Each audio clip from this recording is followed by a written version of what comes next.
to snap it open and fan myself and say, Brain Candy Podcast. It really would be. Welcome, anyway, episode 922. We're fanless. You need like a desk fan and maybe a desk fan holster or something. Suze, listen. Yeah. That's usually where it is. Oh. But I took it with me this weekend because I went to Pride. And you need a fan? Well, it happens to be a rainbow-colored mushroom fan, so I absolutely need it. And it was very popular. I mean, in my mind, yes, it was fun to snap. It was fun to dance with. I like having something in my hand when you're on the dance floor. You know, yeah, that does help. It's like a prop. Like at Timmy and Tyler's wedding, we had those lighted, like foamy things. Yes, it did help. Yes, so it's like and it also was really hot, so also it's useful, you know. So practical. I usually would have that, and it's like super gay. So, but where did you leave it? Well, it's just like downstairs in my bag, where I haven't unpacked yet from the wild festivities. Yeah, how was it? Oh my gosh. She thought I'd never ask. I thought you'd never ask. Right? No, I knew you were going to ask, which is why I'm so excited. It was so much fun. I have not been to, I went to Pride a couple years ago in Denver. Mm-hmm. And then before that, I don't think I'd been to Pride since I was the Grand Marshal of Pride. Well, I mean, it's hard to follow Long that. Beach. Right. Yeah. You peaked too early. I did. I peaked way too early. I mean, let's talk about it. That's just really, we shouldn't brush over the fact that you were a grand marshal in a gay parade. Yes. I was the community grand marshal, and which is just what they called it. It was like me, and we were people who were doing things to help benefit the community and bring awareness and all that kind of good stuff. Mm-hmm. And it was so much fun. I got to ride in an old vintage car, and I took my grandma with me as my guest in the car because I always felt like she was in the closet. Yeah. And I'll post a picture of her, and you guys be the judge. Yeah, the apple doesn't fall far. Right. I feel like what do all the women in my family have in common? Kind of giving out witchy vibes and leslie vibes for sure. And yeah, there you go. So yeah, I took my grandma with me, and she was so cute. She was like practicing her wave the whole time. That's she really was cute. Having so much fun. What a special memory. Yeah, and she was wearing those, those old people sunglasses that like wrap around your regular glasses that they give you. They fucking love those. She loved them. She was wearing those the whole time. Yep. And then, and I believe she was wearing something that some like gay, Here's what I want to know about somebody like your grandma who was such, at minimum, an ally, right? Such an ally. Yes, just so supportive of our queer friends and family. Yes. And you know how I have the hot take conspiracy theory that Dolly Parton is gay? Yeah. Right? And everyone always says, but like, she would just say it. She loves the gays. She always talks about being a drag queen, BBB. Yeah. And so you're a grandma. If you think she was gay, right. How do you reconcile those two things? Suze, I think it's the same reason why before we pressed record, I was talking to you about some of the feelings that you have. Mm-hmm. Even, okay. Here's maybe a way that people who, I don't know, are straight can understand. Or when you give yourself a really hard time for something, but if you imagine somebody else in that situation, or if your therapist asks you, well, what would you do for a friend? Mm-hmm. You're like, oh my God, well, I would never say that stuff to a friend. I would never be critical that way to a friend. I would never, we're like more understanding, more compassionate, give them the benefit of all the good stuff. Mm-hmm. But then towards us, we are like our own worst critics. We're very judgmental, very harsh. We don't give ourselves the benefit of all the opposites, basically. Mm-hmm. And so I feel like maybe it's somehow related to that, because I even have a little bit of that. I think it's a big reason why I went back to dating men, after I felt very vulnerable and exposed after being on the real world. And it felt like I'm already different. I don't like feeling different. That's right. I don't like feeling like, as you put it, the other. You know? Yeah. And you just thought, if you could choose, if you're Yeah, fine, right. you know, passing as straight or whatever, it's sort of like, it's the path of least resistance. And Right. it's like more sort of typical. You don't have to defend it. Yeah. Yeah. And in a way, yeah, it's the path of least resistance. It's easier. And then I think about the trauma that my grandma came from and what she went through as a child and, you know, in her first marriage. And I think how you just accept whatever. You know, anything's better than maybe what it was like growing up. Yeah. So, yeah, I'll take this. I'll just get into this slot. Yes. This like already built space, right? Yeah, because default. other things are really hard too. And it's like I can't deal with another variable, another factor. Right, another obstacle or thing to overcome or whatever. And it reminds me, I mean, this is now the third episode we're going to talk about it, but the problem that Paul Rubens' Pee Wee Herman had, where he is the champion of otherness and weirdness and differentness and be as eccentric and wild and wacky as you want, but he just wasn't accepting of himself in the way that he accepted other people being like that. It's so relatable. But it's so fascinating. I know. It's so you never. I cried my eyes out at Pride because I was like, "Oh my gosh, this feels so good. Beautiful. It feels so beautiful. Yes. It feels so sad that everybody here has felt like the other. Oh my God, I'm gonna cry right now. When I saw when they had those little stations that or like the little tent that had like mom hugs or dad hugs, I couldn't even look at dad hug guy. I couldn't even look. I couldn't even do it. I was like, I can't even look at that booth because it's like my family that side of the family would have never accepted me. Would have never, like, I was already, you know, rejected in many ways. Oh, it's just too much, you know? Yeah. And so you're like, okay, I'll just settle in. I'll just take that slot, you know, that I think I could fill, but that doesn't feel right. And it doesn't feel authentic. Well, that was hollow and it was a false comfort.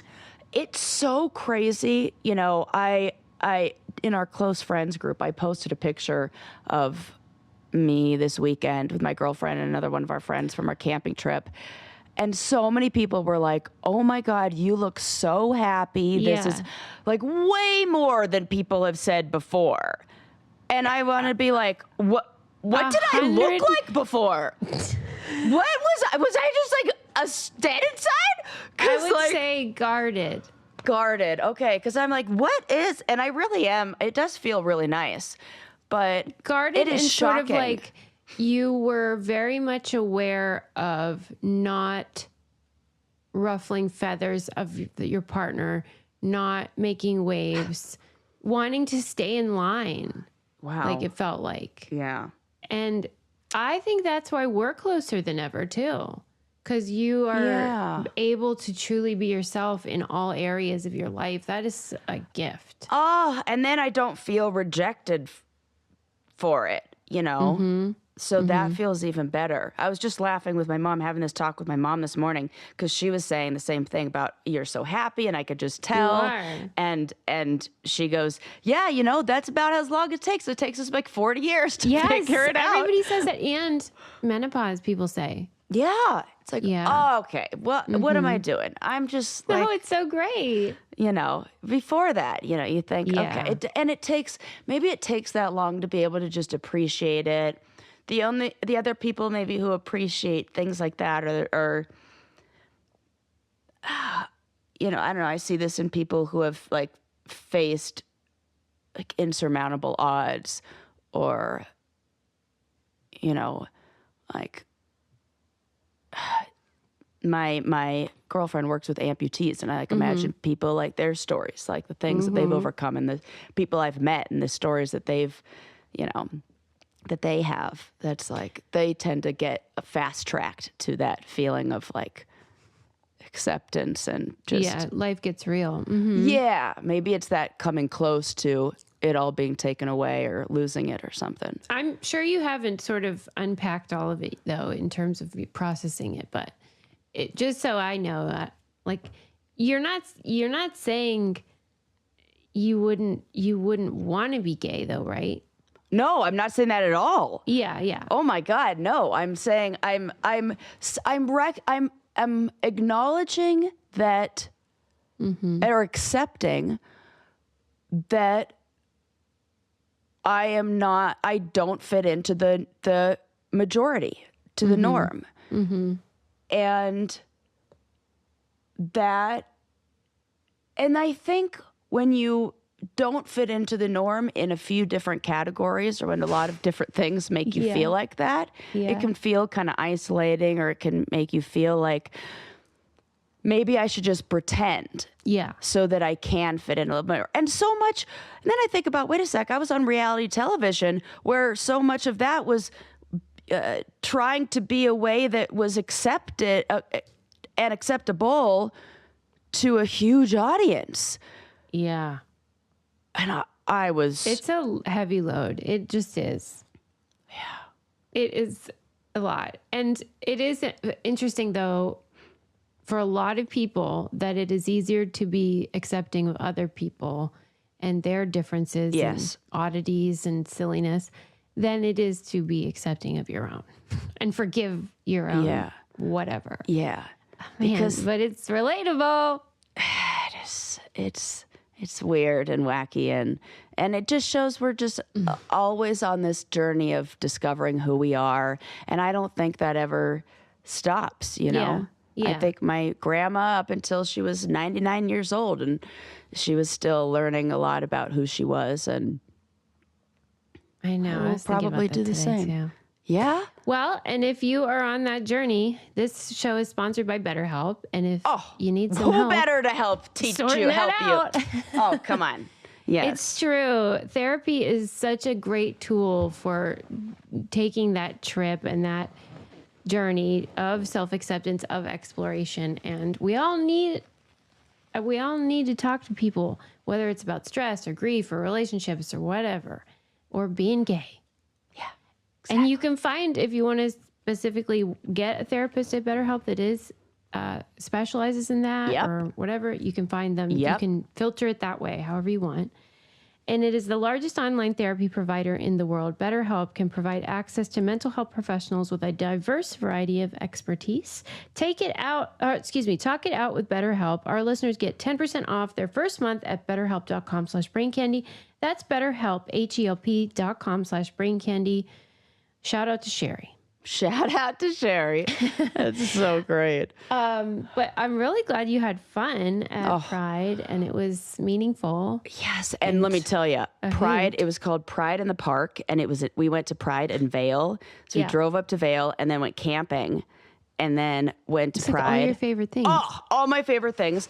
And this was like a very family-friendly, small. Well, it was Vail. They're civilized. Right. There, it was in, and it was like fancy. It was in Beaver Creek, where like it was so fancy, and it felt like it was way less crowds. It was all my favorite things. One of the things that is not my favorite thing about any crazy, like, big group of people that gets to, whether it's a huge concert or festival or Pride or, whatever. There's always the people who party a little too hard. Oh, yeah.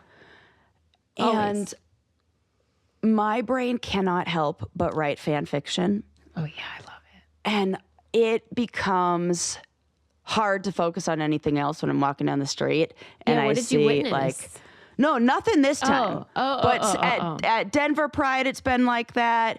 At like Coachella, it was like that. Those and concerts. There's sometimes usually, that and any like festival. So those can be a little difficult. I have to like You have to separate Like, yourself, I Sarah. do. It's so hard. But, I just want people to party and have fun, but I want them to do it responsibly. That's right, Sarah. That's Yeah. a good PSA. Yes. Okay, one thing I just have to mention that because you did talk about the Pee-wee's Playhouse thing. Yeah. Can you Oh my freaking God. Susie? Okay, listeners. Listeners, we're going to fill you in. I have to fill you in on something. Yeah. So, Yeah. I'm driving in the car Yeah. with my sweetie pie on the way up to I don't know, maybe it was right before we left or maybe that morning. And she goes, "Oh my God, I Yeah. listened to your podcast." And I have in my possession Yes. the entire Pee Wee Herman Playhouse set and the Playhouse. Yeah. The And I go, miniatures. in storage? She goes, no. On the floor of my bedroom. I was just her room is her childhood bedroom is still intact, like a museum. Yeah. And so we get on FaceTime with her mom, and her mom opens it up, and She then makes her mom get out the Playhouse and set it up. show each piece. Yes.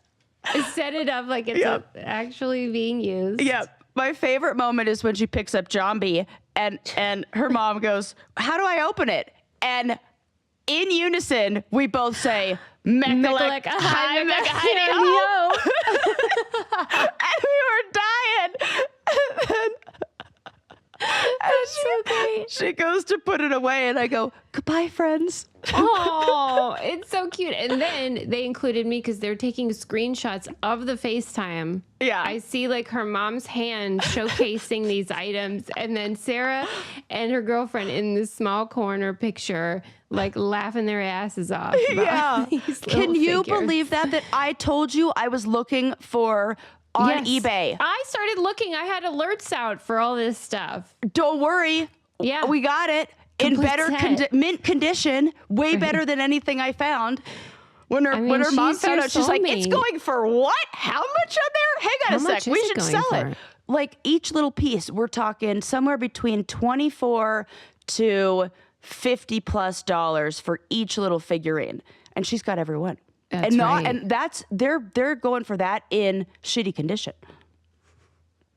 We're gonna play with it. It's gonna be so fun. I know. I was like, get that thing out of that bedroom and put it on display. Okay, here's my question, because people ask me, "Do you play with your toys?" And I am always like, "No," but because I'm not getting them out and going "Oh, Porky, nice to meet you," but I am setting them up. Yeah, there's a lot in of setups. scenes. So does that count? Scenes. Does that count as playing with them?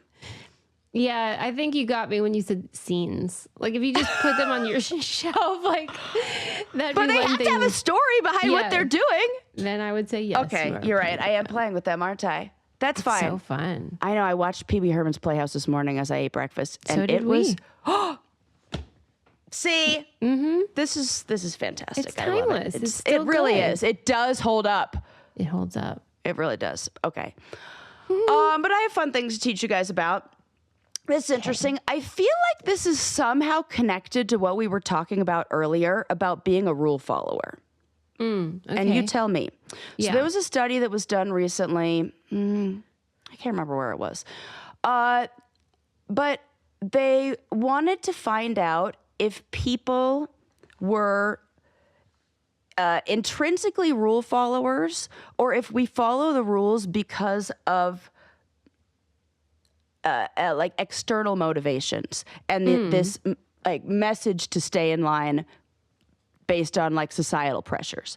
So these researchers asked over 14,000 people to do a really simple task on a computer. There was this game where they had to move a circle to a red light, wait for it to turn green, and then go to the finish line. And the goal was to get as much money as possible. And everyone started with $20, but they lost $1 every second that they waited. So if After you it turned waited, green. before it turned, at any point, however Wait, long did they it took tell you. them that? Yes. Okay.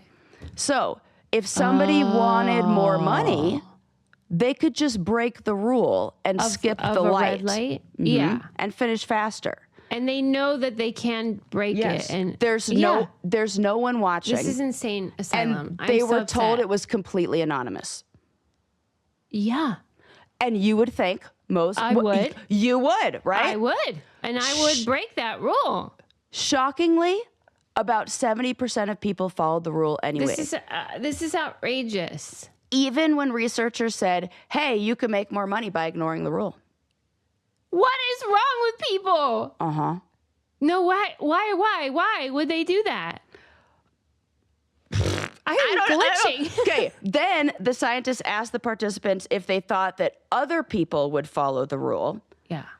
And turns out that those who believed that others would wait at the red light were also more likely to wait at the red light. That suggests that people carry this internal expectation of what is socially acceptable, even when they're alone. Wait. So we think that all the people, that 70%, so I would be in that 70% who's like, oh my God, yeah, of that's course. Right, you would. Obviously. There's like nobody coming and I'm still waiting at the, like. I've done that too, though. It's so, I'm like, what if somebody sees? So even then, so they asked those people, what are other people more likely to do?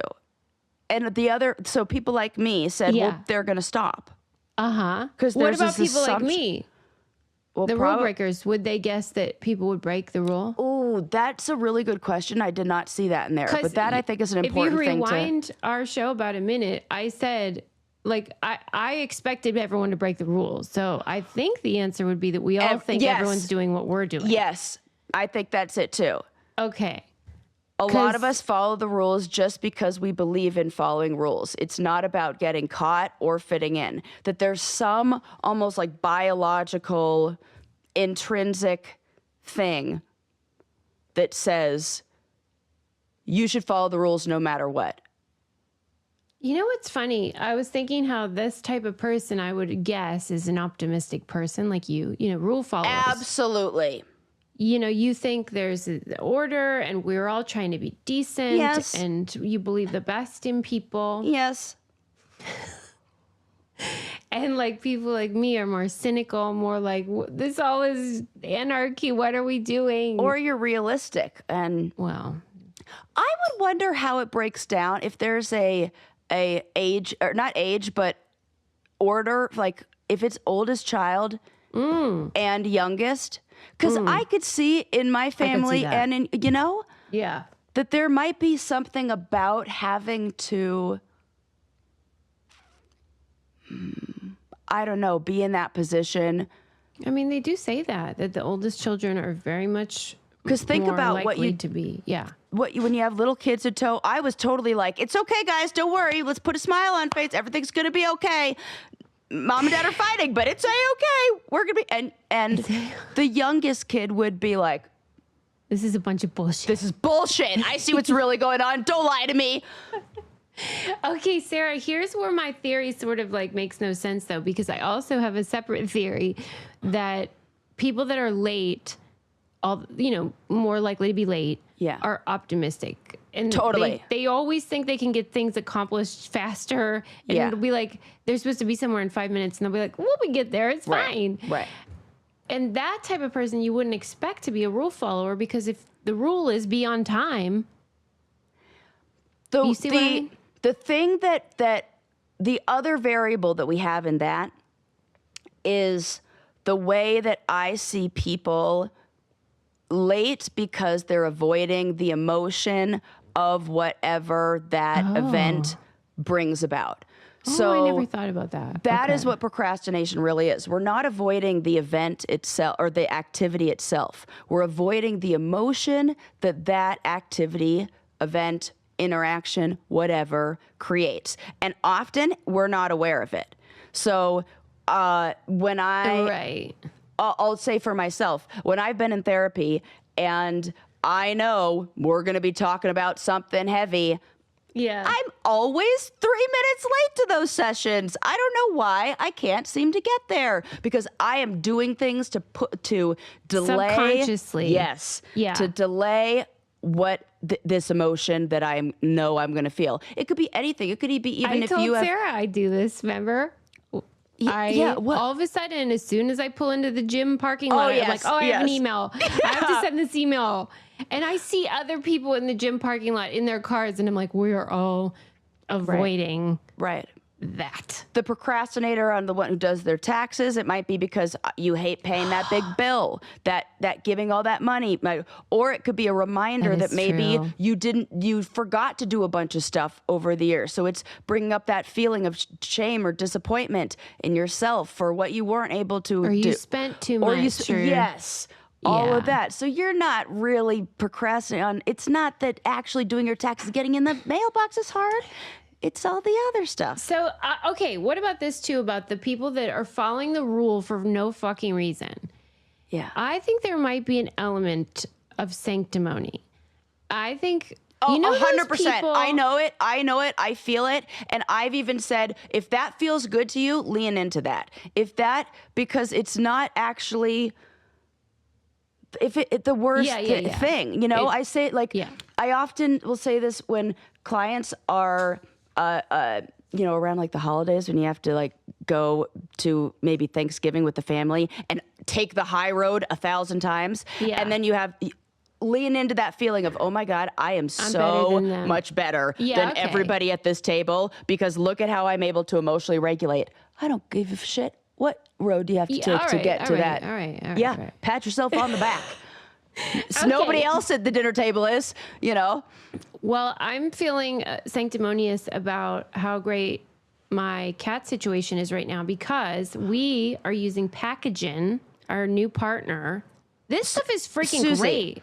I heard a whole thing about this, I believe, on NPR. Oh. And it is really fascinating what they have done, the science behind this.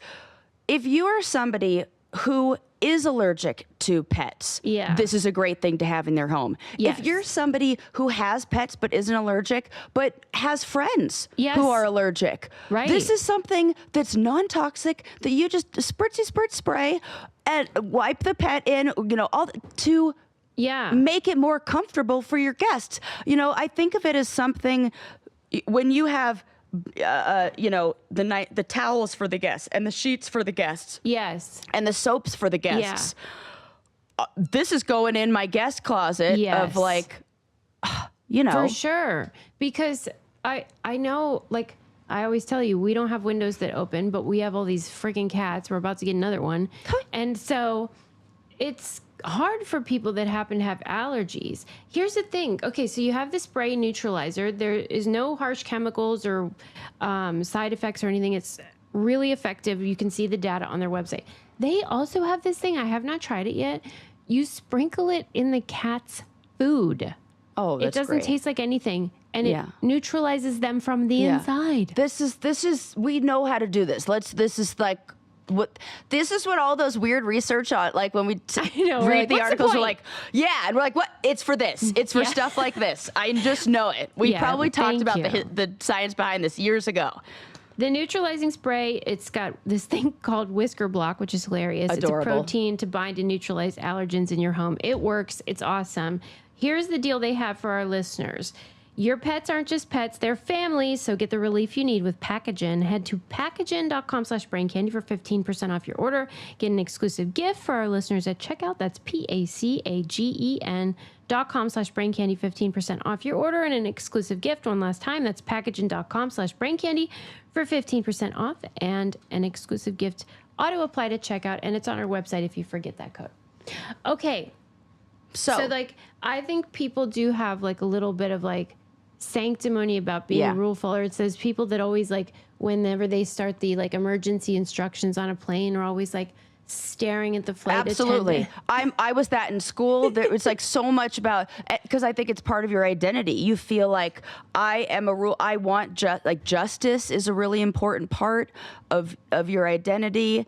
Absolutely. Yeah. And hey, that's great. Be sanctimonious, because maybe you are fucking better.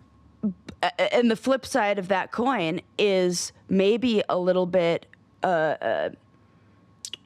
harsh on themselves when they don't conform to that norm.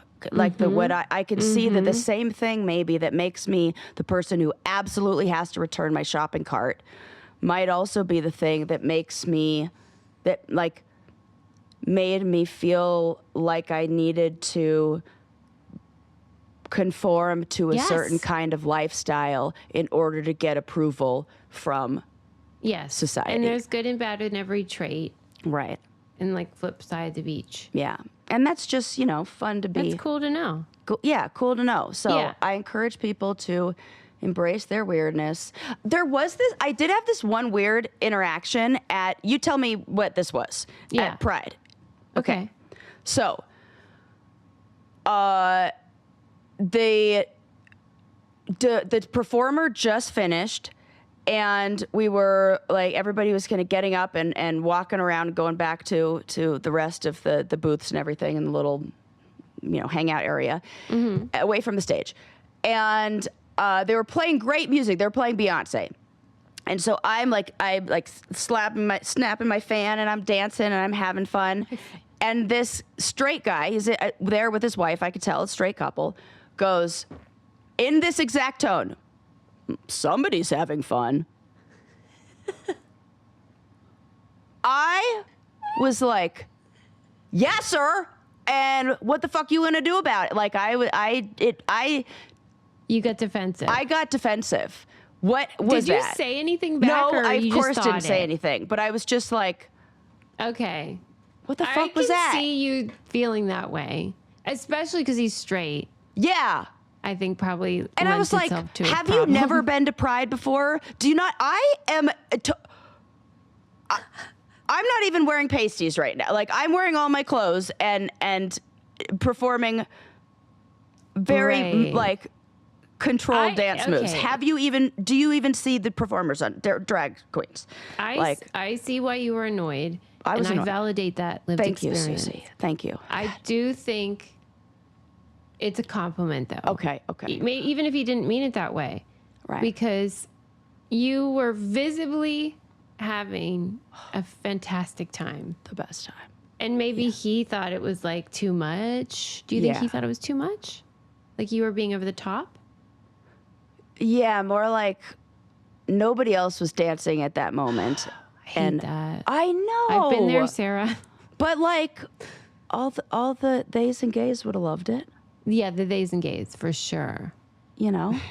So straight. Was he white? I assume. Yeah, of course. Straight Hello, white it's men. Vail. Right. And we're at like it was very like, oh my God. When they did, you know, I was like, okay, where are my, you know, LGBTQ people at cheer. Where are the straight allies at cheer? It was like 50-50. I know. That makes it hard. Okay. I know. I love that they're allies. I do too. I love it. It's so great, so wonderful. And I'm saying that to somebody who wouldn't have cheered. Right. He needed to zip it. Yeah, I hate Captain Comment. That was it. It was like Captain Comment. And I was just like, I don't need that, sir. Carry on. We don't want your director's cut of this moment. Yeah. They always want to add commentary when they're not included in something. So I dance more. Yeah, dance more. Yeah. More fans. More fans. More snapping. More, you know. Send me a link to that fan, though, for real. Okay. Oh, yeah. I'll just get you one. It's going to be great. Well, but, like, is there, like, a whole bunch of different kinds? I mean, they're different. So many. You can have it say whatever you want. We can, like, when you want, fucking let me know. Don't keep that to yourself, Sarah. I won't. We'll make really sure love for that our concert you'll have story, though. And I love, this is a fun one because I like when we do that, when science is helpful in us talking about how we fit into it and people fit into it. That's a good one, Sarah. Thank you. It felt like I was like, this feels connected to a lot of things. And it was just a little blurb that I heard in like Scientific American or like just a short little write up, you know, when they do like just this little findings from this. And if you follow them on Instagram, it's great for that kind of thing. Oh, I wonder if I do. You probably do. I probably do, you know. But yes, you're right. That I can't believe anyone would stop at a pretend red light. But go ahead. Or sometimes a real one. Right. Okay. This is a follow up to a story that I just have to tell you about because it have an also update. fits this. Okay. It's an update. Remember, well, how could you forget when I didn't steal the plants? Yeah. Okay. I've been thinking about it a lot. Of course you have. Me too. So I go back. I went to a different store. Yeah. And Did they update all the signs to Yeah. have more? Okay, I just wondered if it was like you were the catalyst for them changing it on the one. no, Okay. at the other store that I went to, they had done a better job separating them. It was just like Okay, got it, lazy, got it. you know, Yeah, go ahead. display work at one of Okay. them. So Yeah. I went to another store and different chain, like different. That was Home Depot. I went to a competitor. This was Lowe's. And they, I'm just gonna say it. I don't give a fuck. What are they gonna do? What are they gonna do? Please. Right, So, and that doesn't even matter to the story. But they had this one plant there that I mean is one of the most amazing. It's called an iron cross begonia. It is one of the you told me about coolest that. things I've ever The seen. crisscross. Yeah, it's so cool. I'm gonna send you a picture of this leaf. So I had already purchased this plant. Yeah. And I was like reading up about all of them, and I learned that you can propagate them from their leaves. Oh, and great. Like make a whole bunch of new babies. Like this plant loves me. This is gonna be great. So I go in there, and then they got a new shipment of plants, and they had scarlet begonias, which are so cool, and I've never ever seen ever. But I love that Grateful Dead song, and so I'm like, I have to buy this. So I go and I purchase. You act like I don't know that song, but She was scarlet begonias stuck into Grateful Dead her- people always think everyone knows every Grateful Dead song. Well, it was then also made into a Sublime did a cover of it, Okay. and that became really popular. So Okay. most people know the Sublime cover of Scarlet it. Begonias, but I thought that if I said Scarlet Begonias by Sublime, you were going to be like, did they do the original? Oh, or did no. they? Yeah, because yeah, that yeah, usually yeah. happens. So I felt like Totally. I would go with the original one. And here we are. I'm sorry. So I'm sorry. no, it's all I shouldn't fine. have It's said great. anything. I'm So sorry. then I go and thunder. If you hear that in the background, it's so loud. We're in the same situation, right? Yeah, right. So I'm purchasing my new Scarlet Begonia, and there happens to be a broken leaf of the Iron Cross Begonia Great. sitting there. Opportunity knocks. I pick it up. Sarah answers. Let me tell you, my heart was racing like I Oh. was in committing Grand Theft Auto. No. If you were to look at I hope I was wearing my Grand Apple Theft Watch to be able to go Begonia. back. Yeah, to be able to see. And mind you, this is a broken leaf off of a flower that is now Yes, it's refuse. that will be swept up and put in the garbage. Yes. Nobody actually cares about. I love it. I think I am robbing a bank in my heart. Well, because you know is- that it has value. Yes, to me, I'm like, oh my God, this is $678. You're getting like something Yeah. for free. Oh yes. Right. Okay. In a mere 1 to 2 months with a lot of care and tons of misting and basically daily maintenance, Right. this will be Humidity a checks. few stems of a plant that then I can maybe propagate, put together, and then turn into one plant. If Sarah plays her cards right, in 3 years, she'll have a new begonia. That is exactly what this is like. Oh God, it's so funny. I'm happy for you though, because I think I can speak for both of us. We felt a sense of loss. We felt like you could have had something and you said no. Yeah. And I Yes, said no. regret. So made sure. So yeah, so that felt like I was like making up for it in a way. And now I am misting this plant and tending to it. I can't wait to see it in many months. In time. many months' time. And watch, it's gonna like not make it because that's how propagation goes. You know, it's really hard to Well, I'll get tell those you things what to is work. growing healthy, and that's my hair, thanks to Nutrafol. Absolutely. I finally was able to. I had been collecting some and waiting to give them to a friend. And I'm That's going to see her great. in a bit. And I can't wait to hear the update because I love when I my have done friends that come to too. me and are like, okay, you were right. And we're going to be on like a girls trip. Oh, let me tell you this. Well, because you just have to hear this. For our girls' trip, we decided that everybody is going to bring one of their favorite things, and we're going to do like a white elephant exchange, but not white elephant because it's good stuff. Like with one of our favorite cool. things, That's a and I'm great bringing idea. Nutrafol Oh, that's great. because I know that a lot of these women are that's what they're concerned about. And I thought that would be a really popular thing. So I got 3 months supply of Nutrafol and the skin stuff as my thing. That's like, what's one of your favorite things to share with, like Oprah's favorite things? So that's going to be mine.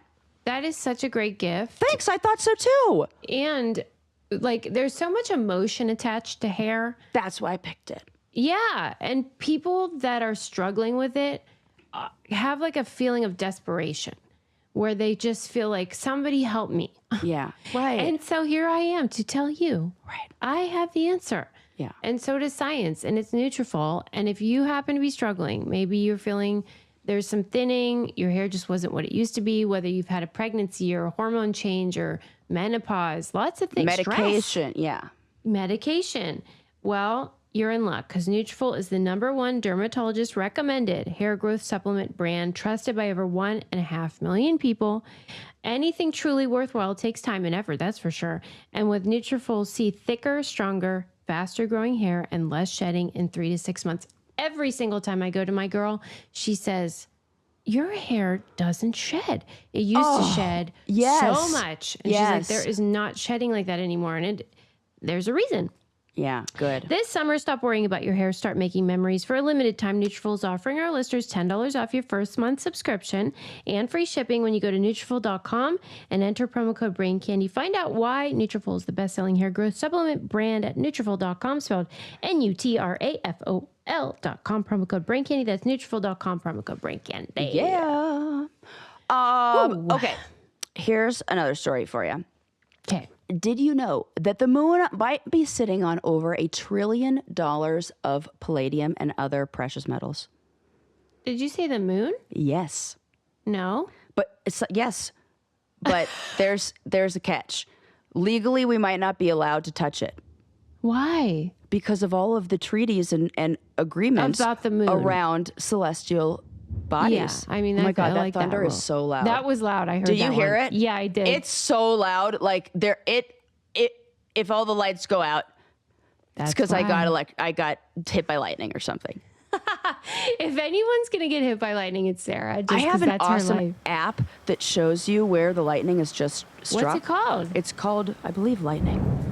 Let me see. Yeah. It's called. Where'd they come up with that? It is called, My Lightning Tracker. Okay, my lightning tracker. It's really fun. I watch it and it there's one that was just hit. I heard. Yeah. And then it'll tell you how far away it is from Yeah, you. how far? It's so cool. Hang on, I have the free version, it so I have to close? watch through a commercial. Yeah, that's it was fine. 2.2 miles away.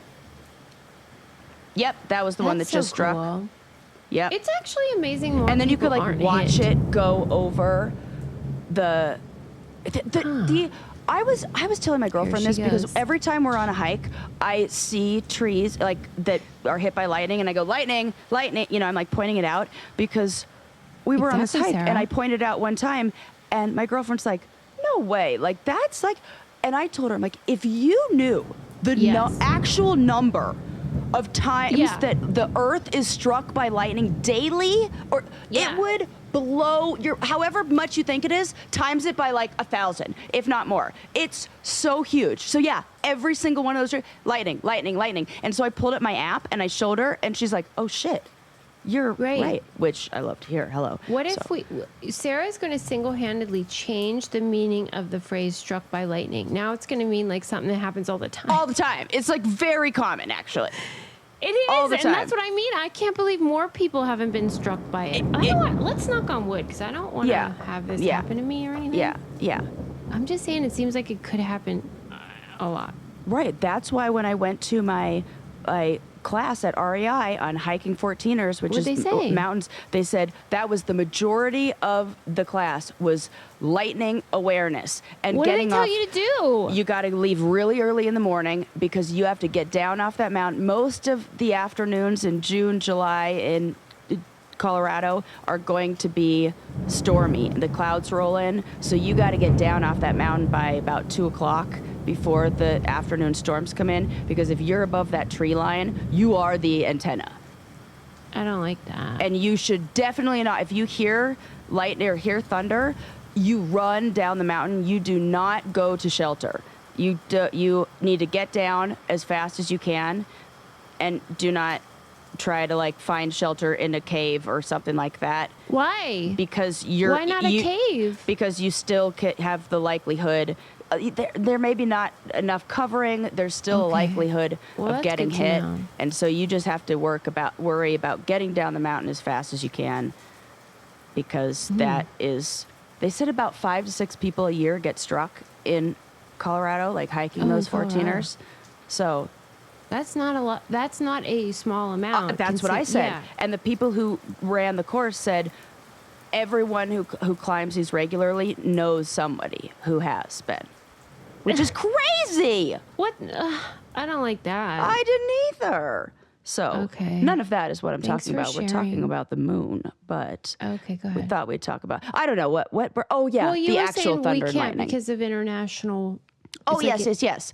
Celestial bodies. Scientists say that ancient asteroids have, hit the moon, and their impact have turned lunar craters into these cosmic treasure chests. But there are a whole bunch of treaties. There is this treaty I didn't know about. I mean, I kind of heard and had the idea, but I wasn't really, aware of what these actually were. It sounds like something in science fiction, really. The Outer Space Treaty of 1967 forbids national ownership of celestial bodies. Yeah, I like that. But it's unclear. This is the part with the big asteroid asterisk. It's unclear of how it applies to private companies or asteroid mining. Right. Like, no nation can own a celestial body. Yeah. But what if old Elon Sarah, Musk gets up because there? when we watched the Titan submersible documentary, do you remember that phrase that the Stockton Rush would say? Access is ownership. Yes. And if you're the only one that has access to this asteroid or fucking whatever, moon, then you fucking own it. You own it. Essentially. Trillions of dollars.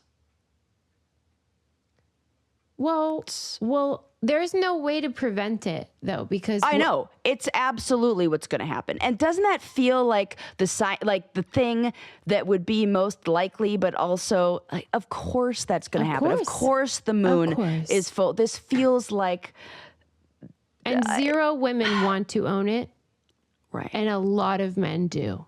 That is so true. Oh. They're so weird. That's gonna be like the next wave of natural resources. You know how they're fucking obsessed with living forever right now, like that Brian Johnson guy and all those guys. Right. The next thing is going to be like owning a moon or whatever. Man. I don't wish death upon anybody. I never would ever wish that in a million years. Preface I don't want that with that. But if he were to do something like choke on a pea or an apple, or like get something like a flesh-eating bacteria from swimming in some lake. Hypothetically. I just think it would make for a lot of people would want to read that article. It would give us something interesting. Would get Schadenfreude for sure. Yes, because of his obsession about not dying. Yeah. If he died in any way, right? In any way, right? Which he it's will. like the Adkins guy and the oh my god, Segway guy. I was gonna say the Segway. That guy. is just the. It's so sad, but it's. Let's remind people how the inventor of the Segway died. Falling off a cliff on a Segway. Your own invention killed you. And I feel like that may have... so great. This I bet this happened a long time ago. Like, I heard something about the inventor of Vaseline eating 3 tablespoons of it a day. Have you heard this? No. I'm gonna look this up real quick because I really, look I it do. up. Let's get the facts straight. I do believe that is a thing. Yes, that's correct. Robert Chesborough, the inventor of Vaseline, was known for claiming that he ate the spoonful of his product daily. He believed it contributed to his long life. He lived to be 96 years old. So here's the problem with, what's his name, Robert? Yeah. Robert's hypothesis here is flawed because Absolutely. he may have lived longer if he hadn't had a teaspoon of Vaseline each day. But there's petroleum in it. Yeah, but it says that it's not toxic, but it's also not recommended to ingest it. Here, the one thing that I could say may have helped, this is not a health claim. Oh, yeah. You know what I'm going to say? I think I do, because Cleaning my you out. brain is Gut always health. thinking Yes. about that. Yes, Yeah. I think that's it. It's like You get things moving. and 'cause maybe it's smooth and maybe gut jelly-ish. health. Yeah, and I could see in like a meat and potatoes Maybe I age should do of this. like, you know, Oh my God, they were not eating a lot of produce. right. Yes. So I think maybe that could have been. Wait, What do I know? should we eat Vaseline? See, this definitely we should follow that. But here's what I do know: one of the biggest, whenever I would hang out with friends who were pregnant, the piece of advice that I heard here and there that always stuck in my mind is, as soon as you start going into labor, eat a gigantic tablespoonful of coconut oil, because the number 2 you're going to take after pregnancy is not like good. a birth the second time. It's like the worst No, because I you're in have so heard much that. pain. So I hear that lubing it up with the old coconut oil is the best way to go. I love it. Well, coconut oil at least is edible. Right. That's what I'm saying. That would be more. Yeah, I think If you're going substitute. to lube up the old pipes, then maybe something that's actually designed for that. Would be. You're welcome, everybody. But, there's a little tip for you. Yeah, there you go. I tell all people who are pregnant, even though I've never had to use that trick myself. But from what I hear, that is a whole thing. Yeah. yeah. Okay, wait, about this moon thing. Oh yeah. Okay, yeah. What are we supposed to do about it? I don't fucking know. Nothing. Like it's just they're gonna do this. Yeah, there's also And they're gonna mine the moon or whatever. Can you imagine all the construction? Oh, can you imagine? And I don't know when this happened, but it's called the Artemis Accords. It's a U.S.-led agreement that was signed by 55 countries. This was aimed at creating guidelines for peaceful cooperative lunar activity, but China and Russia have not signed it. So, Well, so far so good with lunar activity. Most of these bozos can't even get there. Yeah, and most of them think, a lot of people think it was, not a lot, not most, dummies, conspiracy theorists, think it was faked, which is the most ridiculous thing I've ever heard. I have to say something. I want to know your theory because we all know that your greatest fear is Being trapped in the international. Yes. Sorry. Yeah, I cut you off. Correct. Yeah, you were like scared. Yeah. Her fear is to be trapped in the International Space Station. Right. And it is her version of being buried alive, really. Yeah. Because you're just out there. Oh, and you're going to stuck. suffocate. Well, Right. obviously, Lincoln, my son, does not know that's your biggest fear. And he told me the other day he had a nightmare. And I said, what was it about? And he said it was about my worst fear. Go on. And I said, what is your worst fear? And he said, being trapped in space. Yeah. Okay. I swear to God, me and your son have so much in common. What the fuck? Do you think it's like the ADHD neurodivergent thing? Is it I do this to people? No, oh my God. No. what could that be? What is the common thread, Sarah? I don't know anyone else with that fear, although I'm sure there are other people. He's also the only person I know who gets frozen throat instead of brain freeze. And we both have that in common too. Yes. You remember when we learned that and I was like, what did you just say? Yes. And I was like, what did you, wait, we're the same? That was the best. If you're a person who gets brain freeze like regular people, well, there's a whole subset of people that get the equivalent, but in their throat, and you call it throat freeze? I call it frozen throat. Frozen throat.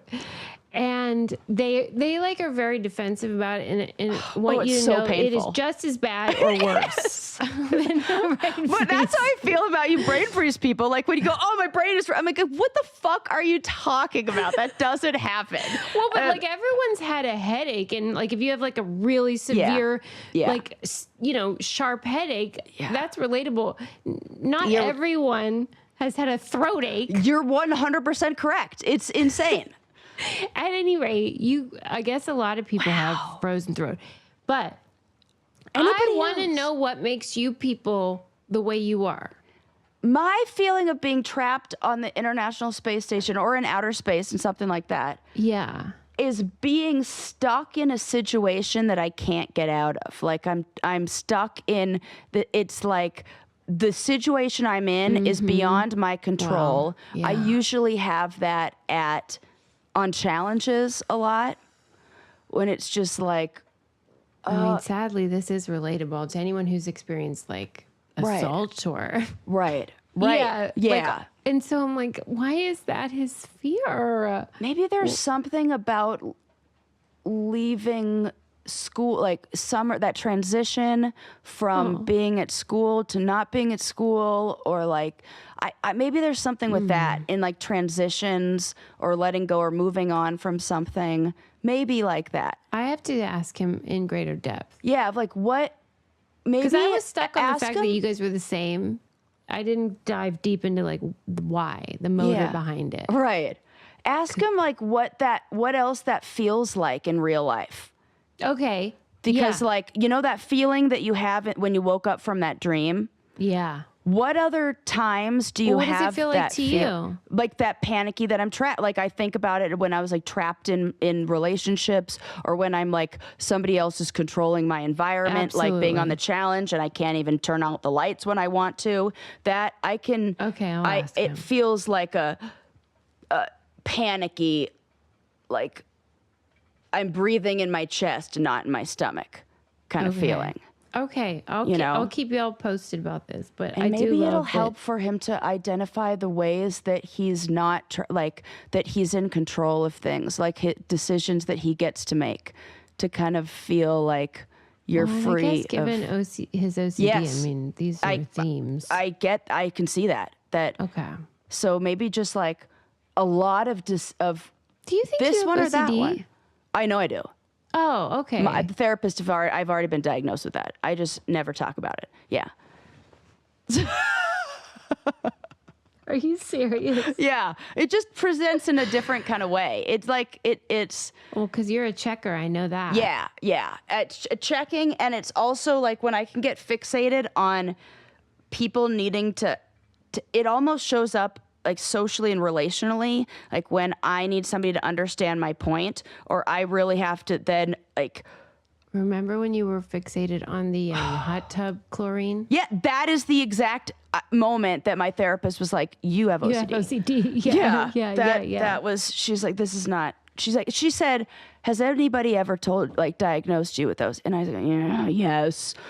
And so, oh my God. Yeah, that pops up. You have so many things going on. I know, the whole fucking alphabet. That's what I'm saying about feeling like maybe I don't want to be gay. I just want, not like I don't want to be, but like can I just be regular? Can I just be like the norm for like just be normal? Yeah. And so not saying I don't. I absolutely love the fact that I am, and I love accepting that and saying that, but it's just processing it and like, yeah, it's a whole thing. I'm thankful for all the ways that you're you. Oh, thanks, Suze. I really am, Sarah. I'm not being silly. I do remember when you were saying like, oh, I think I'm learning more about women on the spectrum and like how a lot of the, I think your quirks or things like that are symptoms that people just don't realize because they're funny or whatever. I have now noticed that when I'm in social settings, people laugh at things when I'm absolutely not making a joke. I've seen this. I am, and I laugh too because I'm like, oh, okay. And I notice it. Right. And I see how that happens to my brother all the time, but I never see how, I am now recognizing how it happens to me, where I'm like, even on this most recent camping trip, I was like, oh shit. Do you have an example? I was not making a joke it's there. Just nothing springs to mind, or was there like an actual incident where you were talking about something? Nothing. Next time it happens, I'll give you the example. Because I have observed it. But it does happen, and I'm like, not making a joke there, being definitely earnest and but I'll go with it. I like an audience, and I'm here for making people laugh, and Yeah. So Yeah. You have so many things. So many things. I'm just glad you're you, though. Don't worry. Well, thanks. I'm going to give you one little story because it's just like a little teeny tiny lot of thing that I read in that Scientific American magazine. I want you to. That was really exciting for me because of my 23andMe results and genetic predispositions. So, researchers in China have developed a retinal prosthesis using metallic nanoparticles that may help restore vision in people with conditions like age-related macular degeneration. Can you say that normal? Yeah. So they made a retinal what? So particles were injected into blind mice's eyes, which 3 blind mice. I mean, hello. Can we put that clip? Can we put a picture of that up right now? Adam, right. Cut to 3 blind mice. That's so funny. Which is funny because then part of me was like, where did they get 3 blind mice? And then are they prone? Fairy Tale World was like, here you go. No, I'm kidding. They're not. They're prone to blindness, though, I think they make them. I think they probably do something to turn off or turn on. Like, well, but the fact that that song exists, like, do you think maybe this is like a thing they're genetically? Or could that song have developed from that toxic, like that neurotoxin that thing that mice can get, where it's from cats? You know, it's like a parasite thing. It's so gross. And they start running.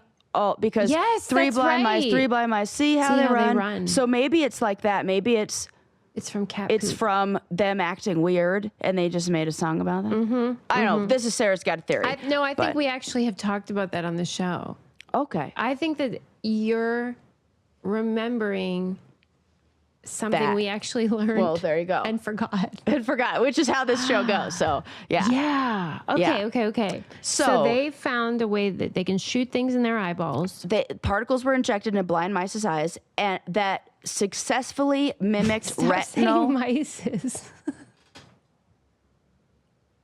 But it's right because you're doing apostrophe S. Yes. But every time you say it, I can't. But it wouldn't be mouses, right? Because I know I'm right. Because it's like mice is plural, but then you're saying the eyes of mice. I couldn't get past it. Right. Go ahead. Okay. Into them. And they successfully mimicked retinal cell functions by converting light into electrical signals sent to the brain. Yeah. So, and how they tested this was mice had to touch a target in order to receive water, and mice that had the implant performed far better than the untreated mice. So, results are very promising with minimal toxicity after 2 months.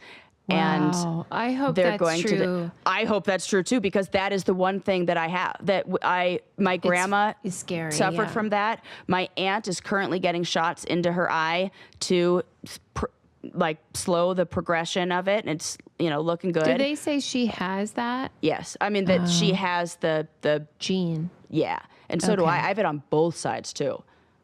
I know. Okay. So we want this. Yeah, we do. Yeah. Okay, great. And you should also take whatever the vitamins are for eyeballs. I know, but I have to do more research. Well, let me tell you this. Tell me. My mom had a dream where my grandma visited her and said, I was wrong about the eye medication. You have to look into the eye medication because I think it's not good. And so I now want to double check because I don't know. Well, that's the worst. I know. So you like that, who knows? Like maybe it's like one of those things where your body then. You're just kind of thinking, maybe I'll just let things. Right. Or like you shouldn't start until you actually have the symptoms because then you maybe incur like. What was the medicine? Was it vitamin Preservision. K? Oh, it was a specific medication? Yeah. Wait, Preservision. Yeah.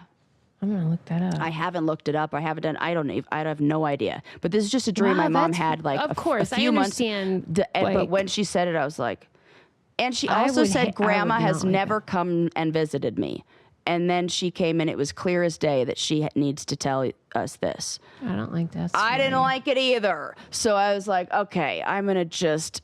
That would freak me out. It did freak me out. So here we are. So now I'm like, they said don't start until you're in your 40s, but so now I'm like, I'm going to do a little bit of research because, you hear all this stuff like long-term Benadryl use causes Alzheimer's and dementia. There's a link with that. So that's something that